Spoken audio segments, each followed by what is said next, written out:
You have questions, we have answers. This is Jane Mueller. And this is Ken Mueller. Welcome to our show, all about real estate with Ken and Jane. Today we're going to talk about appraisals. And we have with us as our special guest, Randy Cohen, who's a certified appraiser. Randy, welcome to our show. Thanks for having me. Give us your bio, how you became a appraiser. Wow. The easy way to explain it is my father-in-law was in the appraisal business, and he wasn't originally in the appraisal business either.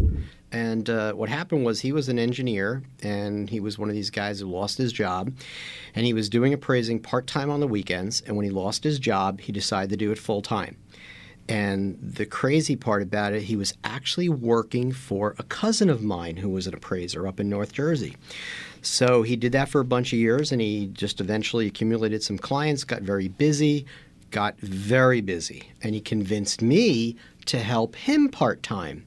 So I started doing it part-time, and just a kind of funny thing happened along the way. I kind of really liked the business. And I also kind of realized that he was going to retire it one day. And it was a different business back then, and I can expand upon that later. But it was a different business back then, and I figured, well, if you're retiring, I'm going to take over this business. This is a great job, and I kind of liked it better than what I was doing. Mm-hmm. And that's how I got into it, and been doing it probably now for about 20 years. Okay, great. Yeah.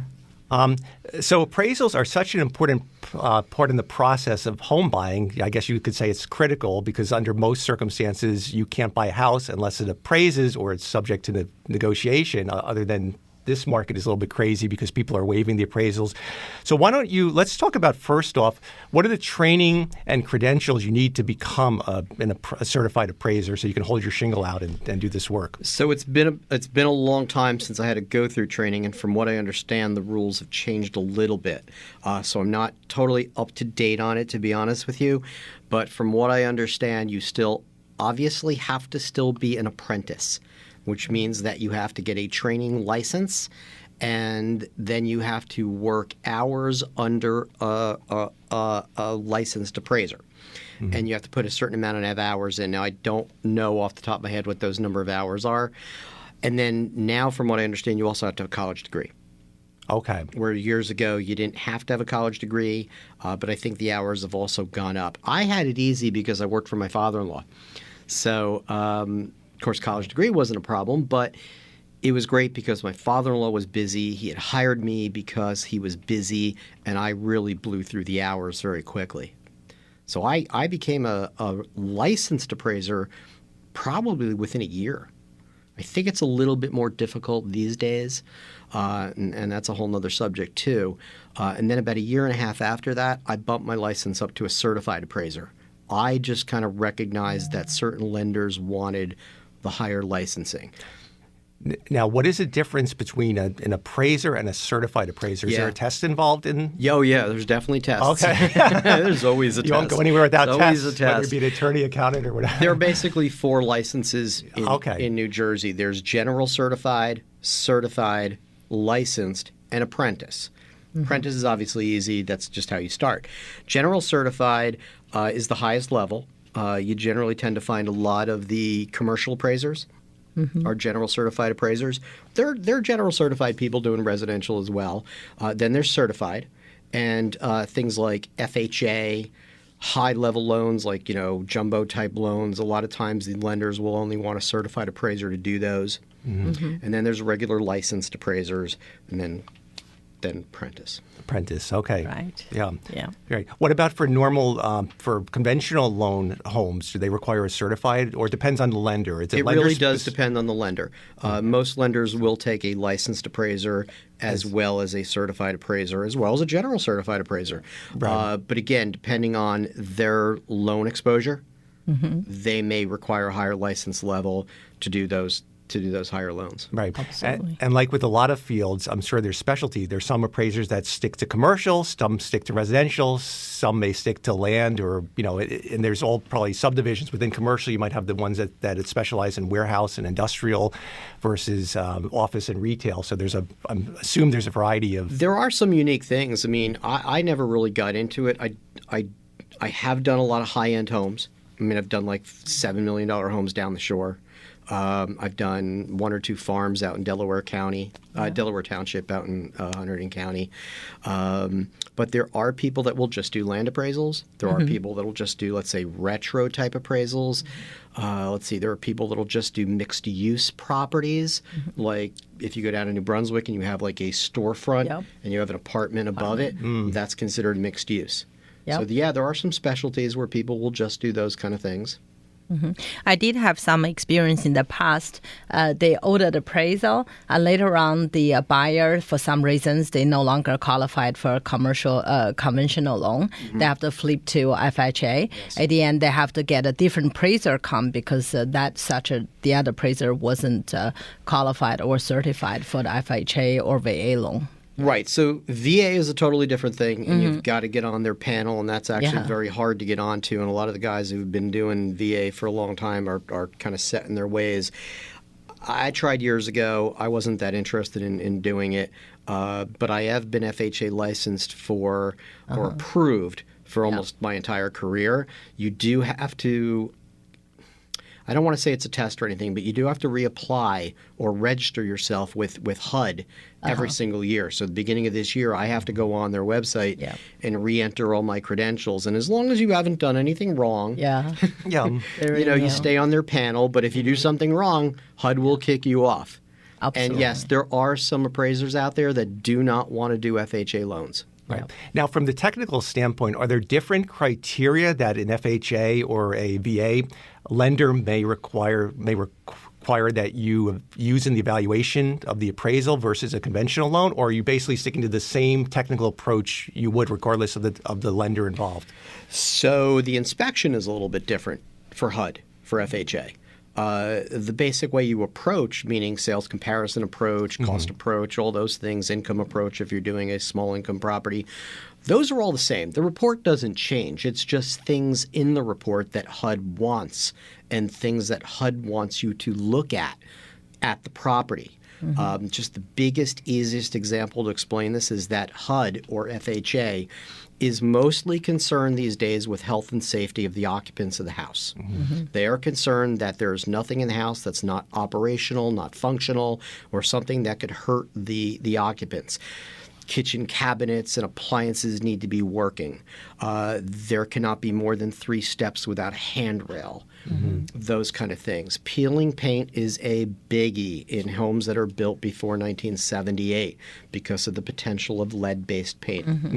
You guys know that. Absolutely. You guys know that. And it goes to the exterior as well. Peeling decks or something that they'll make you paint as well. So the biggest thing that I try to impress upon people about HUD rules these days is that HUD's definition is defective wood surfaces. And like you said, Ken, it's anywhere. It could be inside the house or outside the house. I did a house just the other day in Ewing, and the house was sitting on top of a hill, and there was a little parking space off the road, and there was these wood steps that led up to the house. All the wood steps were deteriorating, had peeling paint. The entire thing had to be scraped, repainted, and the wood that was falling apart needed to be replast. And in New Jersey, it becomes challenging in the winter months because we had a similar situation in Yes, Matawan where it happened in the winter time. So we had to had to watch the weather forecast was our best friend, and coordinating the contractors to come in and get the painting done was challenging because when it happens in January and December and you need to repaint it, you've got to do what you do. And in fact, right, I understand why they have that rule to protect for the house built before 1978. But in fact, I think the deck was newer. The deck was really built only 80s or 90s. But regardless, the house age was before. Right. So we have to get that repainted. It's just peeling paint. Right. And we have to get it repainted. As I can mention, we really stick to the weather because we have to certain weather that day, just lunchtime, go in there, get a contractor painted so the appraiser can come back, re-inspect it so we can close. That was like a January, February. That was really rough. Now, I'll tell you what I do as an appraiser, and I can't tell you that every appraiser does this. My personal opinion is it's wrong if they don't do it. But if HUD has a rule that if a home built before 1978 has peeling paint, then there's the potential that that's lead-based paint and it's hazardous. If you have a buyer who's not doing a FHA loan and they're doing a regular conventional loan, and the house was built in 1950 and it's got peeling paint, how does it not make it still potentially hazardous?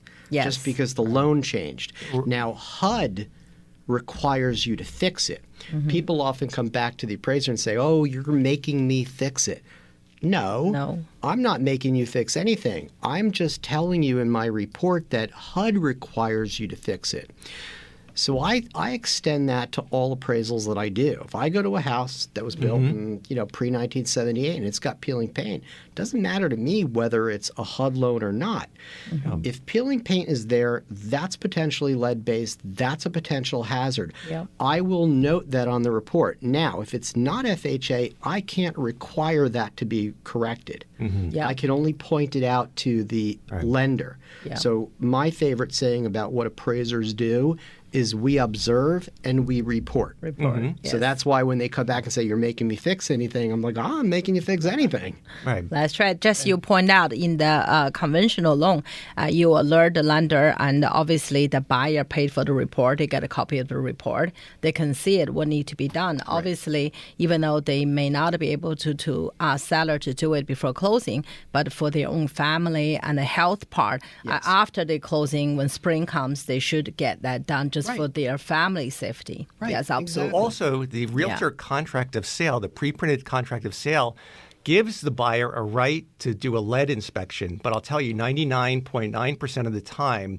buyers just bypass that right, even though it's in the pre-printed contract of sale. Yes. Along with the home inspection, part of it includes the right to do the lead paint testing, if applicable, for homes built. They can hire somebody to go there with an XRF or paint samples, but it's very rarely ever done because, I guess, for whatever reason, buyers just don't bother doing it. I think it's really area related, Ken, because in our area, Central Jersey, especially East Brunswick, you don't have many house, have that issue. But if you go into a certain area, for example, New Brunswick, a lot of older homes, right? They may have a more severe, so the people may be pretty much more careful, and the buyer, the inspector and agent a lawyer will recommend the buyer to do so.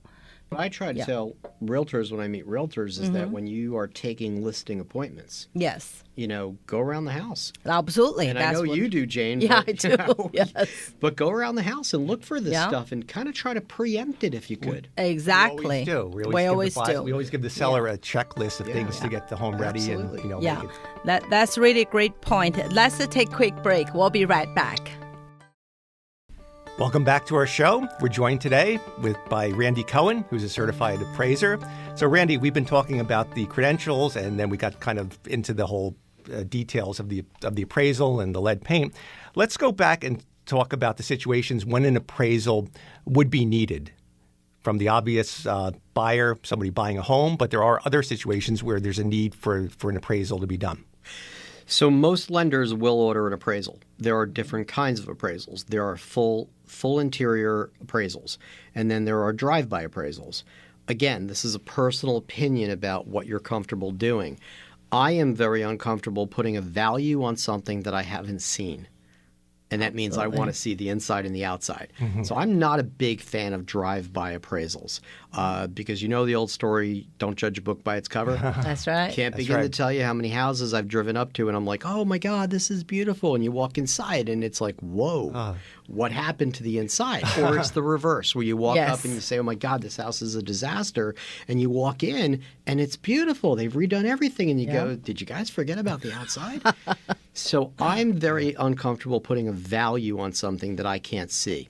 Today, there is an influx of what's called hybrid appraisals that are being promoted by not lenders, but I believe AMCs. Those are appraisal management companies. Those are the buffers between the lender and the appraiser. 90% of the loans, I guess, in this country are still, sold Fannie, Freddie, or insured by HUD. If you are doing that, if you are a lender and you're doing that, you cannot hire the appraiser directly. You must go through an appraisal management company. There are still some lenders that don't sell to Fannie, don't sell to Freddie, don't insure through HUD, and those lenders can order appraisals directly. I have a few of those clients, and they can hire directly. But those lenders basically, or some of those lenders and some of those AMCs are trying to push what's called hybrid appraisals. They're basically desktop appraisals where the appraiser gets to sit in his office, use the computer, the MLS systems, tax records, and produce a report based on data that he can get from the internet. There's also an effort by these AMCs to send a third-party person, meaning just they like to call it an inspector, but I just call it a person going and taking pictures. Yeah. Well, my attitude is like, well, I don't need you to go take pictures because when I go inspect a house, I'm looking at 50 times more things than the guy who's just taking pictures is looking at. So that's why I want to do the inspection. So there's hybrid appraisals. During COVID, there were desktop appraisals because HUD and Fannie and Freddie and the lenders didn't want us going to homes. Those have been sunsetted. We're really not doing those anymore. And then there are waivers. You can get an appraisal waiver for a house you're purchasing. I bought a house a year and a half ago. I didn't need an appraisal on the house that I bought. But I think a lot of it's got to do with the lender and who you are as a buyer, meaning how much money you're putting down, what your credit rating is, and how much the lender already knows about, let's say, that market area or that area. In other words, they have things called automated valuation models. They're kind of like Zillow, but they're better. Better. I would think so. Because Zillow is pretty could be Zillow's way off. I'm not a big fan of Zillow. So, but they're like Zillow. The way Zillow produces a value based on data, Fannie Mae, Freddie Mac, lenders, they have their own automated valuation models. And if they can come up with a number that they're relatively comfortable with, and again, based on your credit rating and based on how much money you're putting down, they could issue an appraisal waiver and you don't have the house appraised at all. Yeah, that's a lot of misunderstanding in today's market. It's very competitive, as you know. Every house have multiple offer. So buyer want to their offer to be picked by the seller. So a lot of buyer offer to waive the appraisal. I have to explain to the seller what buyer offering is not a waived appraisal because we don't have the right, nobody had the right except the lender themselves to go through the process. So what it really waived is the contingency. Say, for example, you bought a house 500 and at the end the price 400, you have to either reduce your down payment or come up with more money to offset the 100,000 difference in appraisal value. So that's something a lot of time the seller said, oh, Jane, they waived the appraisal. Why did you make appointment for the appraisal appointment? I said, no, it's a contingency.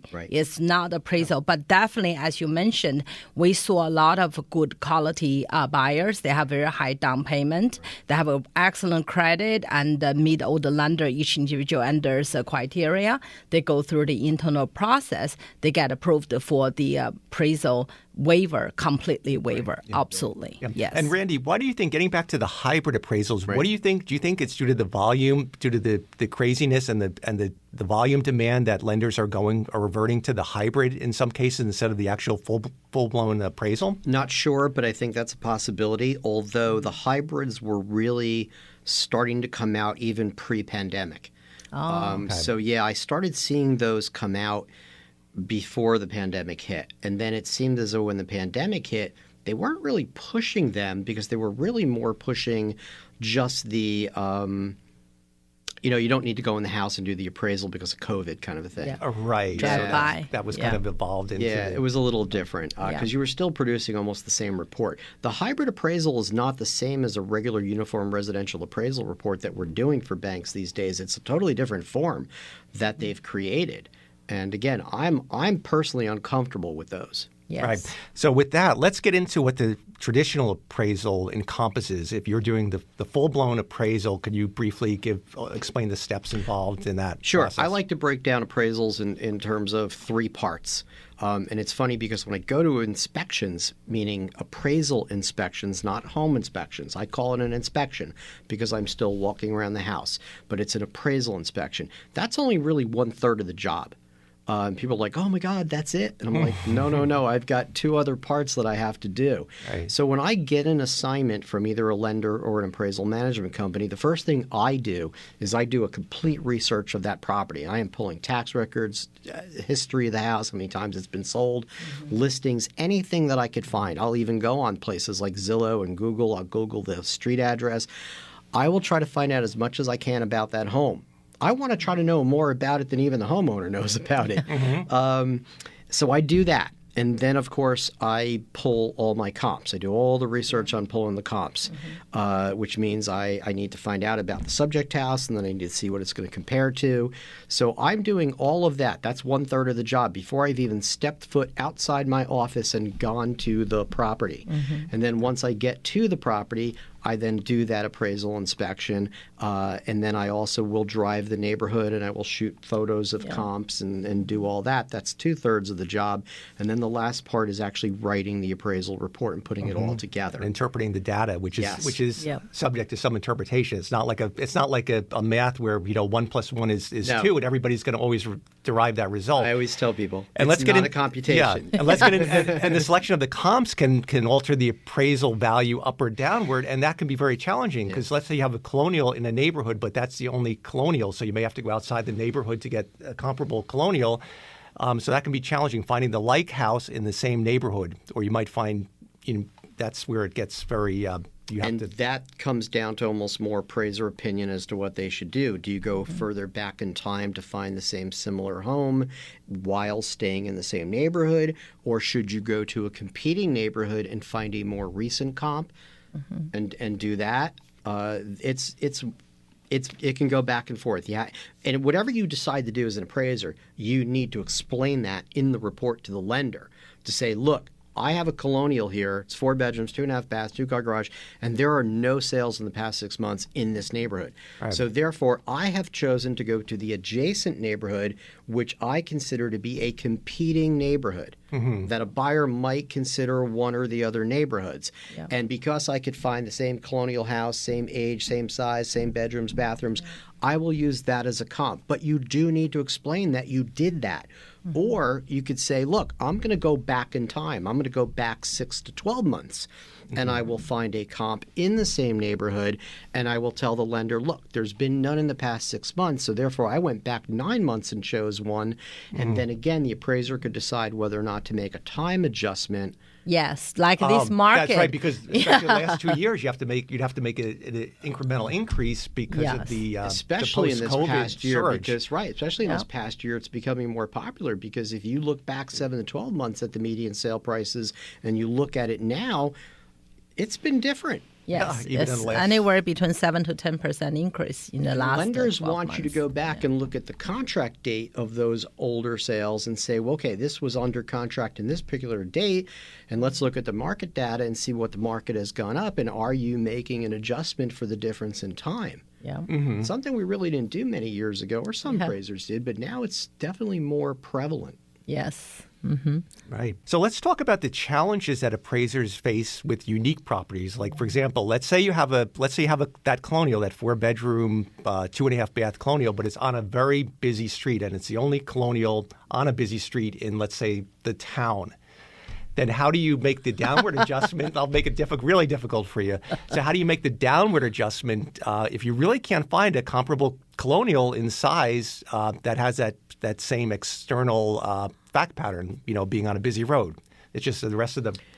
What I try to do is, if I do think that the through street or the busy road is a factor, and I often think it is, I will actually go back and do a custom search of any home that is sold maybe on that same street. Or on another similar street, like another similar busy. And I'll see to try to find as close a match as I can. And I'll just adjust for the difference in bathrooms or size or garages. But if I could find a similar age home that's maybe similar in size and or maybe similar in bedrooms, but it's also on a busy through street. Let's say locally around here we're dealing with a town in East Brunswick, say Riders Lane versus Milltown Road or something. Right. Well, you could argue whether which street is busier, but they're both busy through streets. So if I could find another sale, let's say on Riders when my subject's on Milltown, I might consider that because at least it's a similar location, and then I will adjust for the other differences. Yep. Yeah. That's a very good approach, yes. That's absolutely right. Yeah, I mean, I had quite a few house in the past, right? They may have the high tension wire at the back, so it's very hard to put a real number on that because that's really depends on how buyers and as well as appraisers, because some people will see that definitely there's an issue. I mean, I sold one house, particularly in Monroe, and the one of the buyer raised a point about that high tension wire. So my client obviously was very worried because they're very health conscious. So I had a technician came in, measure it. So actually was fine. Yeah. From the boundary was fine, but on the other hand, it really depends how the buyer and then perceive it. So the contract price reflect that, and also the appraiser. Did they think it's a big problem, or is whether they deduct There's that? a famous saying, perception is reality. And we had a similar case in East Brunswick that was a beautiful house built in 2006, 4,000 square feet that dramatically sold at a significantly lower price because of unfortunately, there was a high tension wires in very close proximity running through the backyard. Yeah. Mm-hmm. And, people have strong opinions about it. And there is actually data that's been run that shows that there's no difference, in terms of the whole health thing. Yeah. But I also am fond of an expression that there are certain things that cannot be measured for value. Yes. But they affect marketability. Yes, absolutely. Right. So give you an example, an in-ground pool. Not everybody wants an in-ground pool. That's right. So, if you have an in-ground pool, it's not that your pool has less value. It's just you're taking yourself out of a market of people that don't want a pool. Yes. Right. But if the pool's an in-ground pool, it's an attachment to the ground. It does have value. It may not have equal value to what it cost you to put the pool in, but it still has value. So there's value and there's marketability. And sometimes Now everybody want a pool. But now post-COVID, everybody wants a pool. Everybody want a It used pool. to be maybe 50-50 I prior to COVID, but know. now with the COVID pandemic, a lot of people nobody are wants to go congregating anywhere. at home, and that's part of the home entertainment, having that in-ground pool. Yes, more absolutely. popularity. But the high tension wire thing is Yeah. sometimes comes down to a bit of a marketability and aesthetic thing. We could talk about solar and the aesthetic of solar on a house. Yes. That some people don't want the panels on their house because they don't like the way it looks. Yep. And also possible maintenance about that if they're leaking and what we're going to do. Yet it seems like we run out of time. It's really great having you, and we'll have to have you back again. Oh, love to do it again. Yeah, thanks so much for coming to our show, and we'll see everyone next week.